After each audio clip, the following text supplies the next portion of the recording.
ভাইরে ভাই, এই যাবৎ কাল পর্যন্ত যত মুভি এক্সপ্লেন করেছি এটা সব থেকে সেরা। এটা 2024 সালে মুক্তিপ্রাপ্ত the land of bad cinema. আসলে এই সিনেমাটা এতটাই ভালো, আমি চেষ্টা করেছিলাম এটাকে আরও ভালো এক্সপ্লেশন করতে পারি, যেভাবেই করি এটা ইউটিউব ব্লক করে দেবে। সো এভাবে করা ছাড়া কোনো উপায় ছিল না। বাট তোমরা যারা মুভিটি দেখবে, আমি তোমাদেরকে সাজেশন দেবো যে তোমরা প্লিজ এই মুভি ডাউনলোড করে দেখে এসো, কারণ এই মুভির যেরকম অ্যাকশন সিন, এটা আমি আজ পর্যন্ত কোনো মুভিতে এখন পর্যন্ত দেখিনি এতটা ভালো এবং এতটা রিয়েলিস্টিক। যাক, বেশি পেছাল না পড়ে শুরু করা যাক আজকের মুভির এক্সপ্লেনেশন। সো মুভির শুরুতে আমরা একজন সোলজারকে দেখতে পাই, সে দুইটা ফ্রুট লুপসের ভিতরে কনফিউশন ছিল। তখন সেখান থেকে একজন আসে, তার নাম হলো সুগার ও কেনি। যাই হোক, এখানে আমরা একজন দেখতে পাই যে হাতে হেলমেট, এর নাম হলো এবল। এখানে এবলের সঙ্গে সুগার ও কেনির একটা কথা বলতে চলছে এবং এখানে একজন দেখতে পাই একজন ক্যাপ্টেন রাসেল। সো এই একজন এয়ারফোর্স পাইলট। সো এখানে তারা দেখতে পাই তার সহকর্মী এবং আমরা বুঝতে পারি যে একে সে বিয়ে করতে চলেছে কিছুদিনের মধ্যে।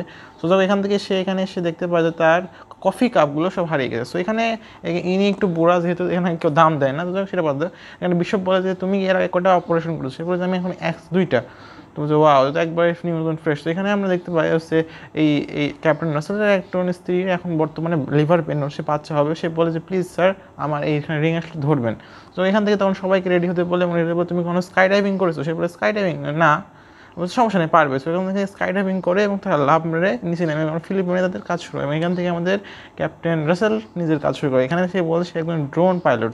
সো যাই হোক, সে ড্রোন পাইলট সে ফিলিপাইনে নেমে পড়ে এবং তাদের মিশন হলো একজন জেএসএস অ্যাসেটকে উদ্ধার করা। সো উদ্ধারের কারণে তারা তখন সেখানে উপরে রাসেলই হলো তাদের চোখ, যারা আকাশ থেকে নজর রাখবে এবং সামনে কোনো বিপদ আসলে তাদেরকে দেখাবে। সো এখান থেকে তাদেরকে তারা পেয়ে যায় এবং তাদের সঙ্গে গ্রিড কনফার্ম করে তারা সামনে আগাতে শুরু করে। সো এখানে এবল বিশ্বপ তার সবাই মজা করেছিল কেনি নিয়ে, কারণ যেহেতু কেনি একদম তরুণ এবং নতুন। সে বলে যে তোমাদেরকে যে করে হোক বেঁচে থাকতে হবে, কেননা যদি তুমি শ্যুট করতে পারবে কোনো সমস্যা হলে। সে বলে দেখো, যদি আমি শ্যুট করি তার মানে বুঝতে হবে যে আমরা অনেক বড় বিপদে রয়েছি। তাই বলে হ্যাঁ তা ঠিক।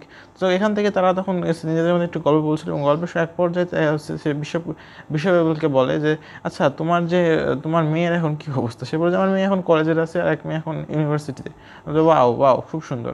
সেখান থেকে তারা তখন আগাতে এক সময় এখানে এসে তারা কি লক্ষ্য করে বুঝতে পারে না এবং সামনে তখন সেখান থেকে এবল মানে আমাদের ক্যাপ্টেন রাসেল একটু জায়গায় যাওয়ার কথা বলে সেখান থেকে তার সহকর্মীকে ডাকে এবং সেখান থেকে সে তাকে ব্যাকআপ দিয়ে সে তখন দৌড় মারে।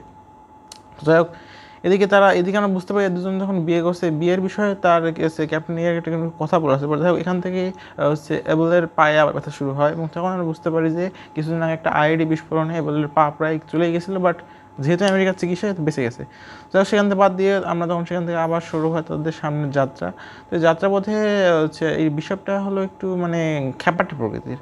তো যাই হোক, সে কোথায় কেনিকে তো একটু ঠাট্টা করছিল। কেনিকে সে বলে যে যখন তোমাদের এসব খেলনাগুলো নষ্ট হয়ে যায় তখন যুদ্ধের একটা নিয়ম থাকে যে একটা মানুষকে মারছে। তো যাই হোক, এখান থেকে তাদের মধ্যে একটু কথোপকথন চলে থাকে। বাট এখন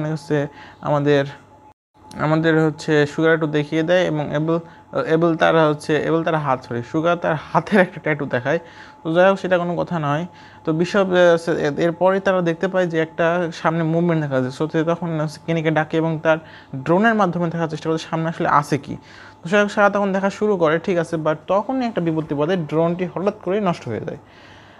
সো নষ্ট হয়ে যাওয়ার কারণে তাদের তখন আর কোনো অপশন থাকে না। তো তখন তারা বুঝতে পারে যে ড্রোন নষ্ট হয়ে গেছে, এখন তাদেরকে এটা ম্যানুয়ালি করতে হবে। বাট ম্যানুয়ালি করবে তখন সে বলছে সরি, ড্রোন তো এখনো সম্ভব না। তখন বলে যে আর কোনো ড্রোন কি অ্যাভেলেবল আছে? কেনি বলে না, নেগেটিভ, কোনো ড্রোনই নেই, শুধুমাত্র একটা ড্রোনের সঙ্গে ফিক্সড করতে হবে। ফিক্স করার জন্য সে তখন তাকে হ্যাঙ্গারে ফেরত পাঠায়। তখন কেনি বলে তখন আমার কী করা আছে? তখন সুগার তাকে বলে যে কোনো কিছু না, জাস্ট ফলো করো। তো তারা তখন একবারে নেভি সিল স্টাইলে, যেহেতু এরা নেভি সিলের মতো স্টাইলে যায়, কিন্তু আমার একটা সন্দেহ হচ্ছে, কারণ নেভি সিলের এত ছোটো দলে যায় না, কমসে কম 8 জন দল থাকে। তো সেইখানে কেন গেছে আল্লাহ ভালো জানে। যাই হোক, তো সেখানে দেখা যাচ্ছে সেটা একটা পিগ ছিল, পিগ। সো তারা বলছে এটা একটা পিগ ছিল। যাই হোক, তারপরে তারা আবার সামনে আগাতে শুরু করে। এই মিশন সম্পর্কে একটা সমস্যা রয়েছে এবং এই মিশনটা হলো স্পেশালাইজড মিশন। এখানে এটা কোনো অফিসিয়ালি কোনো নাম থাকবে না, বাট এই মিশনটা তারা করতেছে। যাই হোক, তখন তারা সেখানে একটা ড্যামে এসে পৌঁছায়। সেই ড্যামে দেখতে পায় অনেকগুলো গার্ড এবং এখান থেকে তারা আসলে খোঁজ নিতে একটা রাশিয়ান আর্মস ডিলার পাবলো তো এইখানে সেই ড্রাগ ডিলার পাবলো না, তাদেরকে পাবলো না, যাই হোক সে এখানে তাদেরকে তাদের মিশন ব্রিফের সম্পর্কে বলা হয়েছে যে সকের যে অ্যাসেটটা হারিয়ে গেছে সে তার এরপরে ইনফরমেশন কালেক্ট করতেছিল। যাই হোক তখন তারা সেখান থেকে একটা জায়গায় একটা মানে হচ্ছে কী বলবো একটা গেটের মতো, সেখানে কেনিকে থাকতে বলে। কেনি সেখানে উঠে পড়ে এবং ওদিকে এবল বিশপ এবং হচ্ছে বাকিরা সুগার তারা ওদিকে যায়, তারা নিজেদের পজিশন নেয় এবং তারা তখন অপেক্ষা করতে থাকে সঠিক সময়। সো কেনি এদিকে হচ্ছে নিজেদের একদম মানে এক কোথায় ছোটো মিনি বেস নিয়ে বসে পড়েছে এবং তাদের কাজ হলো যেহেতু নজরদারি করছে।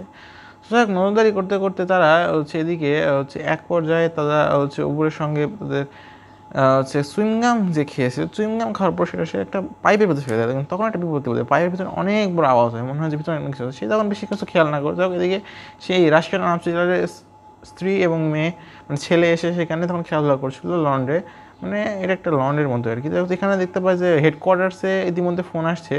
তখন সেখান থেকে ফোনটি সে ধরে এবং সে বলে যে সমস্যা নেই শোনা, তুমি তুমি পারবে, সমস্যা নেই আমি কাউকে না পাঠাচ্ছি। সে বলে তখন বলে যে তার ক্যাপ্টেনকে বলে ক্যাপ্টেন আবার কেউ কার্নেল আবার কেউ সেটা বন্ধ করে দিয়েছে। সে বলেছে তোমার স্ত্রী শুধু প্রেগনেন্ট?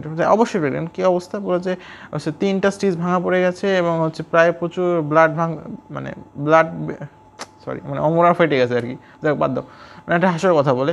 সেখানে দেখতে পাই যে 2টা গাড়িতে করে দেখছো আর্ম সশস্ত্র লোকেরা আসতেছে এবং এখান থেকে তারা হচ্ছে তাদের সে টিমের লোকেরাও তাদের নজর রাখা শুরু করে। তো এখানে আমরা আর্মস্টিলারকে তেমন একটা ভয় করতে না দেখলেও তারা তখন সেখানে এসে দাঁড়িয়ে পড়ে এবং তখন সেখান থেকে সুগার দেখতে থাকে যে আসলে এরা কারা আসছে। এবং সেখানে শেষ পর্যন্ত আসার পরে এখান থেকে একটা লোক বের হয় এবং সেই লোকটিকে দেখে তারা সকলেই বুঝতে পারে এটি হলো সবচেয়ে বড় ওয়ান্টেড ক্রিমিনাল আবু সাইদ, মানে সাইদ গ্রুপের লিডার, যে ফিলিপাইনের এই রিজিয়নে টেররিস্ট অর্গানাইজেশন 1 নম্বর দায়ী। তো যাই হোক তখন তারা সেখানে হচ্ছে তাদের এদিকে রাসেল তখন হচ্ছে তার ড্রোন ফিক্সচার গেছে। রাসেল তখন গলফ খেলা বাদ দিয়ে আবার দৌড় মারে নিজেদের মিশনে। যাই হোক তো মিশনের ড্রোন আবার ফেরত আসে, তখন তারা সঙ্গে সঙ্গে কেনির কাছ থেকে আবার লোকেশন গ্রিড নেয়। লোকেশন গ্রিড তারা তাদের কনফার্ম লোকেশন পায় এবং তারা তখন আবার হচ্ছে মানে এক কথা তাদের নজরদারি আবার শুরু করে। তো যাই হোক শুরু করার পরে তারা তখন একটা কম্পাউন্ড বলছে আমরা কম্পাউন্ড দেখতে পাচ্ছি এবং ড্যামের সঙ্গে হ্যাঁ এটাই কনফার্ম লোকেশন। তখন তারা কনফার্ম করার পর তারা তখন সেখানে এসে এই বুঝতে পারে আবু সাইদের সঙ্গে সেই ডিটেলের একটা সম্পর্ক রয়েছে, বাট আবু সাইদ তার মানে বইয়ের দিকে কেমন করে তাকাচ্ছিল। হঠাৎ করে দেখা যায় যে এখানে সঙ্গে সঙ্গে গুলি মারে এবং সেই আর্মস ডিলার গুলি খেয়ে নিচে পড়ে যায় এবং তার সমস্ত সিকিউরিটিকে তারা তখন মেরে দেয়। মেরে দেওয়ার পর এখনও তারা কোনো রকম ফায়ার করেনি, কারণ ফায়ার করতে সুগার নিষেধ করে। তো এখান থেকে তখন তারা বিশপ বলে যে কী করবো, তখন তার সেই আর্মস ডিলারের চোখের সামনে আবু সাইদ তার স্ত্রীর মাথাটা আলাদা করে ফেলে। তো যাই হোক তখন মাথা আলাদা হয়ে গেছে, আর কিছু করার নাই। তারপরে তারা তার সেই আর্মস্টিলারের ছেলেকে তখন তারা ধরে শুরু করে, তার ছেলের মাথা আলাদা করবে। এবং এখানে হচ্ছে আবু সাইদ বলে যে হচ্ছে পাবলো এটা তোমার নিজের জন্যই হচ্ছে, এর কারণ এখানে মুভিতে ক্লিয়ার করা হয়নি, তো কেন বলছে আল্লাহ জানে। তো তখন সেখান থেকে হচ্ছে সেই বাচ্চাকে তখন তারা সামনে করে, তখন এখানে বিশপ বলে যে সুগার আমার এখনই অর্ডার চাই, কী যে করি হোক ওকে বাঁচাতে হবে। তখন হচ্ছে এবং কেনিকে বলে যে একটা ড্রোন থেকে একটা মিসাইল ফায়ার করতে, ততক্ষণ ড্রোনে দেরি হয়ে যায় এবং সঙ্গে সঙ্গে এবল একটা শট নেয়। এক শটে আবু সাইদের পায়গুলি লাগে এবং তার সঙ্গে সঙ্গে সেখানে শুরু হয় এক ভয়ঙ্কর বিস্ফোরণে, সবাই মারা যায়। বাট তারা তখন বুঝতে পারে না বিপদ এখনও বাকি রয়েছে এবং বিপদটি শুরু হয় তখনই।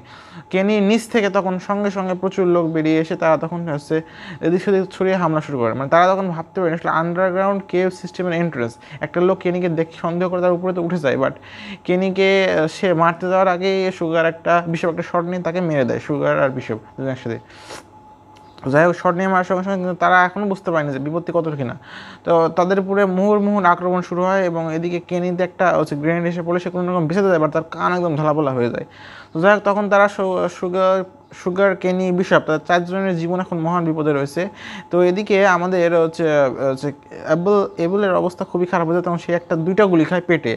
এদিকে সুগার তো তখন তাকে বাঁচানোর চেষ্টা করছে, বাট তাদের কাছে কিছু করার নেই। এই মধ্যে এখানে একটা আরপিজি চলে আসে, আরপিজি থেকে তাদের পরে একটা গুলি করতে মানে ফায়ার করে থাকে। আরপিজির সামনে তাদের কিছু করার নেই, বাট তারা তখন যেহেতু নেভি সিল তারা খুবই ঠান্ডা মাথায় তাদের একের পর এক খুন করে যাচ্ছিল, মানে মেরে যাচ্ছিল। বাট এবলের অবস্থা খুবই খারাপ হয় এবং সুগার তো কিনে এসে সে বলে যে এবল তোমাকে আমি এখনই ঠিক করছি, বাট ঠিক করার তার নাম করেই এবল সেখানে মৃত্যুবরণ করে। এবং কেনি তখন রেডিওতে বলে যে এবল ইজ ডাউন, এবল মারা গিয়েছে। তখন সুগার তাকে বলে যে কেনি, আমার এখনই ওই আরপিজির উপরে একটা মিসাইল ফায়ার করতে চাই, কারণ আরপিজি দিয়ে আমাদের সঙ্গে আমরা টিকতে পারবো না বেশি সময়। সো যাই হোক, এখান থেকে কেনির উপরে তো আক্রমণ হচ্ছিল, বাট কেনি তখন কোনো মধ্যে বেঁচে সেখান থেকে তারা শুরু করে এবং প্রচুর গুলি তাদের এই 3 জনের উপরে এখন এসে লাগতে শুরু করেছে। তো এখান থেকে 360 কিলোমিটার দূরে ক্যাপ্টেনকে বলা হয় যে প্লিজ একটা মিসাইল ফায়ার করতে রাসেলকে, এবং সে তখন মিসাইল ফায়ার তো করে, বাট সমস্যাটা হলো তখন মিসাইল আসার আগেই তাদের শেষ আরপিজি অ্যাটাকে দুজনেই সেখানে মারা যায়, মানে মারা যায় আর কি। এদিকে আরপিজি তো শেষ হয়ে গেছে, আরপিজি মারা গেছে, বাট তখন একমাত্র বেঁচে রয়েছে আমাদের কেনি সাহেব। সো কেনি তখন নিজের জীবন বাঁচিয়ে পালানো শুরু করে, কারণ এটা হলো তার দ্বিতীয় অপারেশন এবং এত ছোট তরুণ বয়সে এই অপারেশনটা আসছে ঠিক আছে, বাট এখন তার নিজের প্রাণ নিয়ে বাঁচাবে আল্লাহ ভালো জানেন। তো যাই হোক, তখন থেকে সেখানে সে কলা বাগানে ঢুকে পড়ে এবং কলা বাগানে ঢুকে পড়ার পর তার রেডিও কমিউনিকেশন চেষ্টা করলো, রেডিও কমিউনিকেশনের ব্যাটারি শেষ হয়ে যাওয়ার কারণে নতুন ব্যাটারি দেয়, এবং নতুন ব্যাটারি দিয়ে তারা তখন আবার যোগাযোগ শুরু করে ওর সঙ্গে। সে তখন রাসেলকে জিজ্ঞেস করে যে কে শান্ত হও এবং আমাকে বলো তোমার টিমের স্ট্যাটাসটা কী এবং তোমার গ্রেডটা বলো, এবং তখন সে নিজের গ্রেড বলে তার উপরে আবার স্যালেড নিয়ে এসে সক্ষম, এবং তখন বলে স্ট্যাটাস কী, তখন সে বলে স্ট্যাটাস বলে তখন টিমের স্ট্যাটাস বলে যে KIA কিল্ড ইন অ্যাকশন। তখন কেনি খুবই মানে অশান্ত এবং হতাশ হয়ে পড়েছিল, কারণ সেটা বোঝা সবই স্বাভাবিক, কারণ সে খুবই তরুণ এবং নতুন একজন এয়ারফোর্স পাইলট। যখন এয়ারফোর্সের লোক তখন সে বলে তোমাকে এখন ঠান্ডা মাথায় দিতে হবে এক্সট্রাকশন পয়েন্ট তোমার থেকে 11 কিলোমিটার দূরে রয়েছে। 11 কিলোমিটার দূরে হঠাৎ করেই সে একটি নদীর কিনারে এসে পৌঁছালে, তখন দুই সাইড থেকে আবার এনিমি এসে শুরু করে। তখন কেনি বেশি কিছু চিন্তা ভাবনা না করে সে তখন নিচে একটা খাদের লুকিয়ে পড়ে।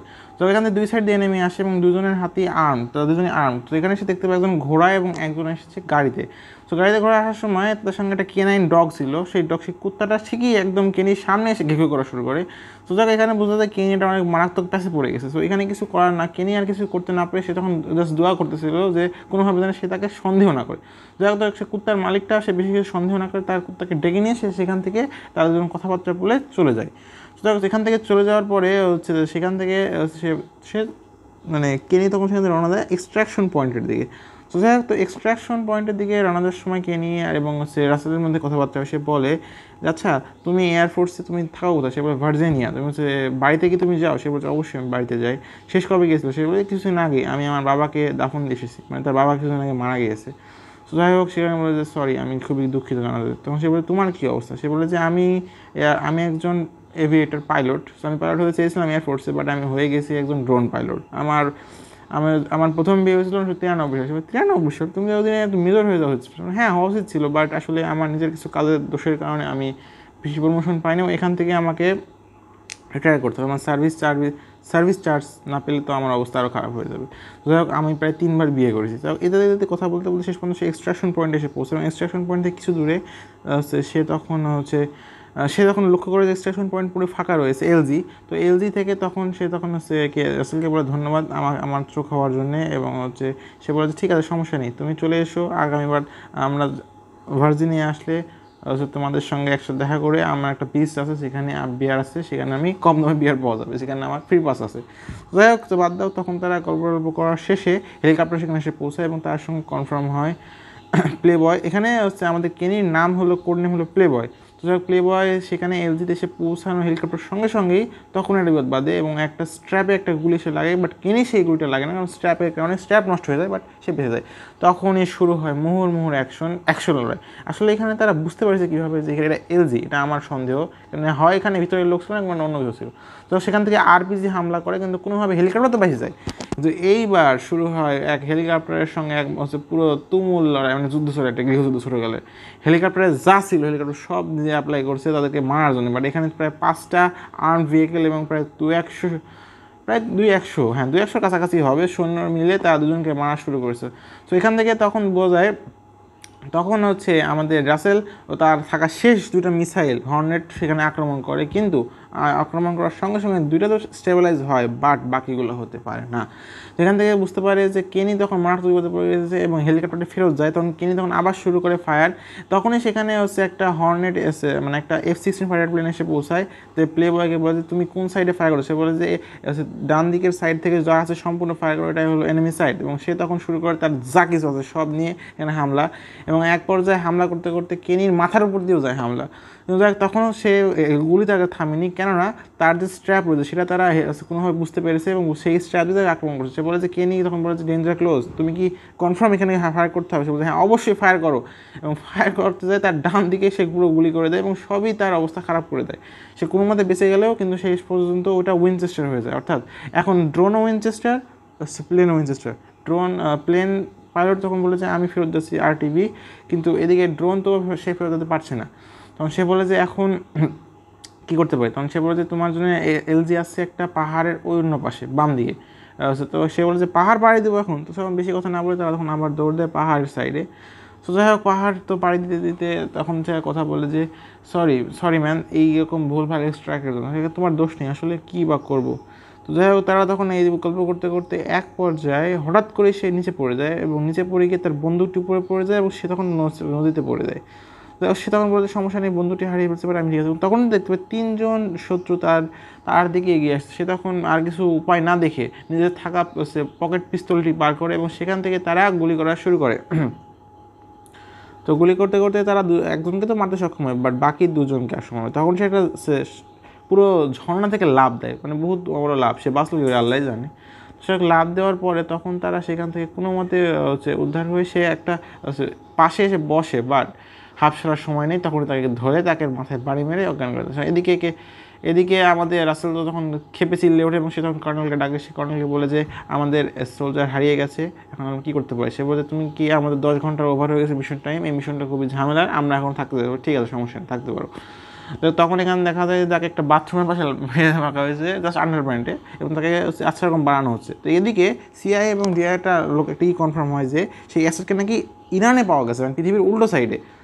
যাই হোক ওটা বাদ দিয়ে তখন আমরা দেখতে একটা লোক এসে, হুডি পড়া লোক এসে 2জনকে গুলি করে মেরে দেয়, এবং তখন সেখানে সেই লোকটি এসে বলে দেখতে আমাদের সে সুগার আসলে মারা যায়নি। সে বলে যে সুগার আমি বেঁচে গেছি আর বিষয় ক্যাপচার হয়ে গেছে। যাই হোক সে খুব বাজেভাবে আহত হয়েছে, আমাদেরকে যে কোনো বাঁচাতে হবে।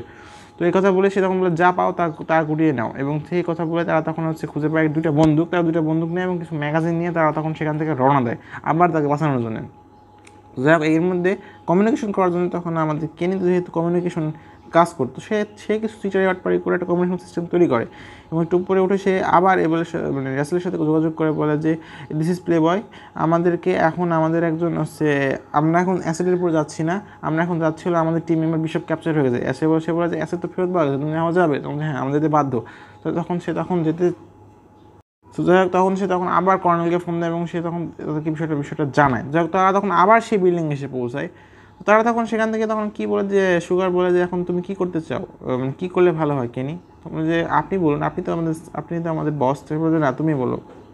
তখন সে যখন আইডিয়া লাগায় যে 3টা এক্সপ্লোশন করবো, 2টা ডিভার্সন এবং একটা হবে বড় হিট। এই হিটের মাধ্যমে ওইটাকে একবার ধ্বংস করে দেওয়া হবে পুরো ইন্টারস্কেপ সিস্টেম। তো তখন সে বলে যে একটা নর্থ ইস্ট সাইডে, একটা আর একটা হলো ইস্ট সাইডে, এবং আর একটা হলো মাঝখানে, এবং এটা হবে সবচেয়ে বড় হিট, এবং এই হিটের জন্য সম্পূর্ণ কেভ সিস্টেম ধ্বংস হয়ে যায়। তখন সেখানে বুঝতে পারা যায় যে রাসেল হাঁপিয়ে গেছে। তো তখন তাদের ব্যাটারি ডেড হয়ে যায় এবং তার সঙ্গে যোগাযোগ বিচ্ছিন্ন হয়ে যায়। রাসেল হাঁপিয়ে গেলে তখন কর্নেল তাকে বলে রাসেল তুমি এটা ছাড়ো, কারণ আমাদেরকে তুমি হাঁপিয়ে গেছো। বাট সে তখন মানতে চায় না, কারণ যেহেতু সে একগুঁয়ে স্বভাবের কারণে মানতে না চাইলেও শেষ পর্যন্ত বিভিন্ন তর্কাতর্কিতে শেষ পর্যন্ত স্টাফ সার্জেন্টকে যখন সে ফাঁসিয়ে দেওয়ার চেষ্টা করে কর্নেল, তুমি না যাও স্টাফ সার্জেন্ট কিন্তু চাকরি যাবে। তো তখন শেষ পর্যন্ত বাধ্য হয়ে রাসেল উঠে আসে এবং সেখান থেকে তার জুনিয়রকে দিয়ে দেয়। তো তার জুনিয়রকে সে দেওয়ার সময় সে তখন তাকে বলে যে এটা ইস্ট সাইড আর ইস্টার্ন সাইড, এবং এটা হলো সবচেয়ে বড় ব্লাস্ট। যাই হোক তখন তারা সেখান থেকে আমাদেরকে কেনি আর হলো আমাদের সুগার সাহেব শুরু করে যে আমাদেরকে যে করে আমাদের বিষয়কে বাঁচাতে হবে, ক্যাপচার করার লোকদের হাত থেকে। সো যাই হোক তখন তুমি বলবা যে আমি দেখতে পাচ্ছি, তুমি তাকে শ্যুট করবে, যে আমাদের সামনে তাকে শ্যুট করবে। তো এই কথা বলে তারা তখন আবার সেখানে রওনা দেয় এবং সেখান থেকে তারা সন্তর্পণে মারতে ভিতরে ঢুকে আসে। মানে একজন নেভি সিলের একজন হলো তরুণ পাইলট, কি আর হবে। যাই হোক তো এদিকে শেষ পর্যন্ত দুজন টিভি দেখতেছিল বড় স্ক্রিনে ফুটবল খেলা। তো ফুটবল খেলা দেখার পর একজনকে তো তারা মেরে দেয়, বাট আর একজন তখন সে শুরু করে তাদের সঙ্গে সম্পূর্ণ অ্যাকশন। তো অ্যাকশনের এক পর্যায়ে তারা তখন দুজনে মিলে একে অপরকে সেই রকম কোবায়। শেষ পর্যন্ত কোনো মতে কোনোভাবে আমাদের প্লে বয় বেঁচে যায়। তো প্লে বয় তো বেঁচে যায়, বাট এখানে শব্দ হয়ে যায়, শব্দের পরে শুরু হয় আবার টান অ্যাকশন, অর্থাৎ সবাই তাদের উপরে গুলি করা শুরু করে। তো এখানে তারা দুজন তো গুলি করে ঠিক বাড়িয়ে তো আসতে পারে, ঠিক আছে, বাট এখানে এখনও সমস্যা ছিল। সমস্যা হলো যেখানে এত পরিমাণে লোক ছিল এবং আমাদের সুগার সাহেব একটা গুলি খায় এবং গুলি খাওয়ার সঙ্গে সঙ্গে নিচে পড়ে যায়, বাট তখনই আর একজন কেনির উপরে ঝাঁপিয়ে পড়ে এবং কেনি তখন তাকে তারা দুজন একে অপরকে সেই রকম মারার চেষ্টা করে এবং প্রায় বন্দুক তাক করে দিয়েছিল, বাট শেষ পর্যন্ত আমাদের সুগারকে তাকে বাঁচিয়ে দেয়। বাট কেনি তখন এখানে একটা হাতের একটা আঙ্গুল হারিয়ে ফেলেছে, আঙ্গুলটা উঠে গেছে চারা। যাই হোক, এখান থেকে বেশি কথা না বলে তাদের দুজনই ক্যাপচার হয়ে যায়। শালা সব শেষ। যাই হোক, তো ক্যাপচার হওয়ার পরে তারা তখন সেখানে আমাদের ঠিকই সেই বিশ্বকে দেখতে পাচ্ছে, বলতে কী অবস্থা সুগার, এটা কি তোমার আইডিয়া ছিল এইভাবে ক্যাপসের রেস্কিউ মিশনে? সে বলছে হ্যাঁ। তখন সেখানে হচ্ছে আমাদের সুগার বলে যে দেখো কেনি, তোমাকে বিশপকে নিয়ে এখান থেকে বেরোতে হবে, আমি বুঝতে পারছি আমি আর বেশিক্ষণ টিকবো না, তো তোমাদেরকে যে করে হোক এখান থেকে বার হতেই হবে, এবং যে তোমরা যেহেতু জানো যে আমরা যেহেতু এখানে এসে বিস্ফোরণ হবে কিছুক্ষণের মধ্যে, যদি আমরা বের না হই আমরা সবাই মারা পড়বো। তো এখান থেকে আমরা হচ্ছে একটা B-29 বম্বার সেখানে আসে এবং এই B-29 বম্বার মানে এই বম্বারের মাধ্যমেই পুরো জায়গাটাকে একদম লেভেল করে দেওয়া হবে, ওটা ধ্বংস করে দেওয়া হবে। তো যাই হোক, এখান থেকে তারা তখন বলে না সমস্যা নেই সুগার, তুমি ঠিকই বাড়ি যেতে পারবে, তুমি নিজের স্ত্রীকে ঠিকই দেখতে পারবে। সে বলে যে আমার স্ত্রীকে বলো যে আমি তাকে ভালোবাসি। তখন তাকে বার করে নিয়ে আসে, তার মাথার উপরে গুলি করে দেওয়া হয় এবং সেখানেই সঙ্গে সঙ্গে আমাদের সুগার সেখানে মৃত্যুবরণ করে। এখানে এখানে হচ্ছে আমাদের সেখানে হচ্ছে সে এসে বলে যে welcome to land of bad. এখানে ল্যান্ড অফ ব্যাডটা কী বলছে আল্লাহ জানে। তো প্রথম স্ট্রাইক হওয়ার পরে এখানে আমাদের সেই রাসেল, তো সে তখন সেখানে দৌড় মারে স্টোরে, ডিপার্টমেন্টাল স্টোরে, তার সেই হবু স্ত্রী মানে যে স্ত্রীর বাচ্চা যাদের কিছু কিনতে। তো সেখানে সে কেনাকাটা করছে। তো এদিকে আমাদেরকে কেনি বলে যে আরে ভাই তাড়াতাড়ি খোল ভাই, নাহলে আমরা সবাই একলে মারা পড়বো, এখানে এয়ার স্ট্রাইক হতে চলেছে। তো সে বলে যে এখানে আমাদের সেই চাচা এসে বলে, আবু সাইদ এসে বলে দোস্ত প্লিজ বলো তো আচ্ছা তোমাদের লোকেরা কেন এখন উঠছে, তোমাদের আরও কোনো লোক আছে কিনা? তো সে বলে আরে ভাই আর কোনো লোক নেই, আমরাই আছি, আমরা তাদের সাথে যোগাযোগ করেছি, যদি তো আমরা এখন না বের হয় তো এখানে কিছুক্ষণের মধ্যে এয়ার স্ট্রাইকের মাধ্যমে আমরা একদম প্রায় মারা পড়তে চলেছি। তখন তারা সেখানে তাদের কথা সে বিশ্বাস করছে না। সে বলে যে দেখো তোমাদের মতো সোলজাররা তোমরা যা করো হচ্ছে দূরে দূরে থেকে, আমি যেটা করি ইন্টারাকশন, আমি যা করব এটা ঠিক, আমি যেভাবে আমি মানুষকে মারি ঠিক আছে, বাট আমি মানুষকে মারি ভালোর জন্যে। এবং মানে এক কথা টেরিস্টরা যেরকম হয় আর কি, তারা হচ্ছে নিজেদের কথাকে ঠিক প্রমাণ করে দাঁড়িয়ে সাথে করতে পারে। তো এদিকে তো সে আমাদের রাসেল তো এদিকে চলছে কেনাকাটা এবং এদিকে শেষ পর্যন্ত কেনাকাটা একটা মাংসের দোকানে একটা উদ্ভট মাংসের নাম করে এবং এই উদ্ভট মাংসের নাম তো করে এদিকে কেনিকে তারা টর্চার করতে থাকে যে তাদের বাকি লোকদের খোঁজার জন্য, বাকি লোকদের ইনফরমেশনটা দাও। কিন্তু ইনফরমেশন কোথায় পাবে, আর লোক তো নাই রে ভাই ইনফরমেশন, এ কী করে বুঝবে? সে আবার তাকে ডুবাতে বলে এবং তাকে ডুবাতে শেষ পর্যন্ত বুঝতে পারে যে এর দ্বারা কিছু হবে না। তখন সে বলে যে তোমাকে এর দাম দিতেই হবে, তোমরা আমার এত ভাইকে মেরেছো, তো এর জন্য তোমাকে প্রতিশোধ নিবই আমরা। তো এখান থেকে তখন তাকে ডুবানো হয়, পানির ভিতরে চোপড়ানো হয়। এদিকে রাসেল শেষ পর্যন্ত সেই উদ্ভট মাংসের দোকানে যায় এবং বলছে এই উদ্ভট জিনিসটা দেখেন তো আস্তারাউ, একবার না উচ্চারণ করতে পারবো না সেই সে তখন বলে। এদিকে আমরা দেখতে পাই যে সেই ড্রোন অপারেটর সে তখন প্রথম স্ট্রাইকের জন্য রেডি হয় এবং প্রথম স্ট্রাইক মানে এটা দ্বিতীয় স্ট্রাইক, প্রথম স্ট্রাইক তো হয়ে গেছে, তো দ্বিতীয় স্ট্রাইকের সে একটা মানে বম ছেড়ে দেয় এবং সঙ্গে সঙ্গে মানে কেএফ সিস্টেমের অর্ধেকটা ধ্বংস হয়ে যায়। যেহেতু এদিকে আমাদের কেনি সাহেব পানির ভিতরে ছিল, তাই সে কোনো মধ্যে বাঁচলেও তার সাথে জায়গায় ডুবাচ্ছিল, তার তখন শেষ। তো যাই এখান থেকে আমাদের হচ্ছে কেনি তখন কোনো মধ্যে বের হয়ে আসে এবং বের হয়ে এসে সেই ডাক থেকে সে নিঃশ্বাস নেয়, মানে নিঃশ্বাস নেওয়ার হাওয়াটা পায় পরিষ্কার। তখন সে সেখান থেকে একটা ছুরি নিয়ে সে তখন সামনে রওনা দেয় হচ্ছে কেনিকে বাঁচাতে, মানে বিশপকে বাঁচাতে। কিন্তু মারাই গেছে, কিন্তু সরি। তো তখন সেখান থেকে সে রওনা দিতে এক পর্যায়ে একটা জায়গায় এসে পৌঁছায় যেখানে একটা লোককে বাঁধা দেখতে পায় এবং সেখান থেকেই সেই লোকটি বলছে কে তুমি? সে বলছে তুমি কি সে জেসক অ্যাসেট? সে বলছে হ্যাঁ আমি জেসক। তখন তাকে ধরে তাই বুঝতে পারলাম যে সেই সময় ডি এবং সি এর যে কমিউনিকেশন সেটা একদম ভুয়া ছিল। তো ওগুলো কথা বাদ দাও। তো তখন সেখান থেকে সেই আবু সাইদকে দেখা যায় সে তখন খুব বাজে আহত হয়েছে, কিন্তু তখনও সে তার নিজের সব পাল্টায়নি। তখনও সে তখন লড়াই করা শুরু করে এবং এখানে আবু সাইদের হাতে একটা স্যাটেলাইট ফোন ছিল। তখন তারা লড়াই তো শুরু করে, বাট আবু সাইদ চালাকি করার আগেই কেনি তাকে পুরো মেরে দেয় এবং চাকু তার শরীরে ঢুকিয়ে দেয়। তো চাকু ঢুকানোর সঙ্গে সঙ্গে সে তো সেখানে মারা পড়ে, কিন্তু সেখানে কেনি তাকে মারতে থাকে, কারণ এই যে একটা ইমোশনাল ট্রামা যেটা সেটা কেনি হয়েছে। তো কেনি তখন তাকে মেরে বিশপকে বার করে নিয়ে চলে যায়। বিশপ তখন বলে যে ওয়াও এয়ারফোর্স, আজকে মনে হয় তুমি Tier 1 অপারেটরের স্ট্যাটাস পেয়ে যাবে। আসলে Tier 1 অপারেটরের স্ট্যাটাস হলো নেভি সিলেরা কখনো Tier 1 অপারেটর ছাড়া যায় না কোনো মিশনে। তো এখানে একটা ব্যতিক্রম মিশন ছিল। তো এখান থেকে সে B-29 বম্বার এসে বলে যে শেষ 5 সেকেন্ড বাকি আছে, আমরা লোকেশনের উপরে ফাইনাল অ্যাপ্রোচ শুরু করছে। এদিকে আমরা দেখতে পাই যে এয়ারফোর্সে বাস্কেটবল খেলায় সবাই ব্যস্ত এবং কেনি তখন ফোন দেওয়া শুরু করে এয়ারফোর্সের বেসে, বাট কেউই ফোন ধরতে ব্যস্ত। একজন ফোন ধরে বলে যে আমি কাছে রাসেল খুঁজছি। রাসেল বলে যে রাসেল এখন নেই, সে চলে গেছে সেলের নাম্বারটা দেয় এবং সেটা কেটে দেয়। আসলে মানুষ কতটা হাস্যকর হতে পারে। তো এদিকে আমাদের রাসেলটা তখন তার স্ত্রীর সঙ্গে কথা বলছে, বলেছে আমি সব সেল খুঁজেছি, আমি ওটা পাইনি। কিন্তু তখনই সে কেনির ফোনটি পাইপে বলে, কিন্তু সে তখন এটাকে ইগনোর করে এবং তখন সে লাইনে দাঁড়ানোর সময় তখন 2 মিনিট ছিল, সে তখন তার সেই ভয়েস মেল পড়ে এবং ভয়েস মেল পড়ে বুঝতে পারে যে কেনি তাকে তখন বলেছে এবং কেনি তখনই দৌড় মারে, মানে আসলে তখনই দৌড় মারে এবং দৌড় মেরে সেখান থেকে সে এয়ারফোর্সে পৌঁছায় এবং এখানে এয়ারফোর্সে সে কত দূরে ছিল আল্লাহ ভালো জানে। তো যাই হোক, তখন থেকে সারা সেখানে যে সব সিগন্যাল ব্রেক করে আমাদের আসলে শেষ পর্যন্ত এয়ারফোর্সে এসে পৌঁছায় এবং এয়ারফোর্সে এসে পৌঁছানোর সঙ্গে সঙ্গে সে দৌড় দেয় এবং শেষ পর্যন্ত বিরোধী মেম্বার প্রায় আর মাত্র কয়েক সেকেন্ড বাকি হয়েছে। সে তখন দৌড়াতে তারাও তখন কোনো মতে সেই এন্ট্রেন্সের বাইরে এসে পৌঁছায় বিশপ প্লেবয় এবং সেই যেসব গেছে, কিন্তু তখনই সে বলে যে অ্যাবর্ড এবং শেষ পর্যন্ত তারা অ্যাবর্ড করে। তখন সে বলে যে কী হয়েছে, তখন যে অপারেটর এখন ওখানেই আছে, তখন আরও জুম করে দেখে যে আসলে অপারেটর ওখানে ছিল। তো এখান থেকে আমাদের প্লেবয় একটা হাইফাই থামস আপ দেয় এবং সেখান থেকে তারা সবাই বেঁচে যায় এবং তখন কাকে থামস আপ দিয়েছে, বলছে একজনকে, তাকে আমি চিনি। সেখান থেকে এক্সট্রা করে হেলিকপ্টার পাঠিয়ে দেওয়া হয় এবং রাসেল এত পরিমাণে রেগে গিয়েছিল যে সে সেখানে এসে বলেছে স্যার জিতে গেছে মনে হয় আপনাদের দল। হ্যাঁ জিতে গেছে, তো 3/4। ঠিক আছে, আমি ওই ফোনিং দিয়েছিলাম প্রায় 9 বার, কোনো মানে বুদ্ধিমান লোক ওটা বন্ধ করে দিয়েছিল। সে বলছে আমাদের জব হলো কমিউনিকেশন, আমাদের কাজ হলো যে যারা এই দেশকে সার্ভ করে তাদের রক্ষা করা এবং আমরা এই কাজে ব্যর্থ। তো আজকে তোমাদের জন্য একজন যেসব অ্যাসেট তোমাদের তার সঙ্গে 2জন অপারেটর, তো এর জন্য ড্রাইভার তোমরা কিনে নেবে। তো এই কথা বলে সে তখন টিভিটা সম্পূর্ণ ধ্বংস করে বলে যে আমার সার্ভিস চার্জ থেকে কিনে নিতে পারেন, কারণ তখন তারা সেখান থেকে লম্বা মিশন শেষে বাড়ি যেতে শুরু করে। সে তখন বলে আচ্ছা বিয়ের দিন তুমি কি নাচতে পারো? সে বলে যে নাচতে হ্যাঁ পারবো না কেন, এবং সে বলে যে আর তুমি ট্যাক্সিটা তোমার কাছে আসতে বলতে, হ্যাঁ অবশ্যই আছে, সমস্যা নেই, টেনশন করো না, এটা যেহেতু রাসেলের 4 নাম্বার মিশন, আমার এক্সপিরিয়েন্স আছে, টেনশন নেই। তো তখন সেখান থেকে তারা তখন হালকা না এখন ডান্স করো প্লিজ এবং ডান্স করতে করতেই শেষ পর্যন্ত এই মুভিটি সমাপ্ত হয়েছে। বন্ধুরা তোমাদের কেমন লাগলো মুভিটি? আশা করি ভালো লেগেছে। প্লিজ একটা লাইক, শেয়ার এবং সাবস্ক্রাইব করতে ধন্যবাদ সবাইকে।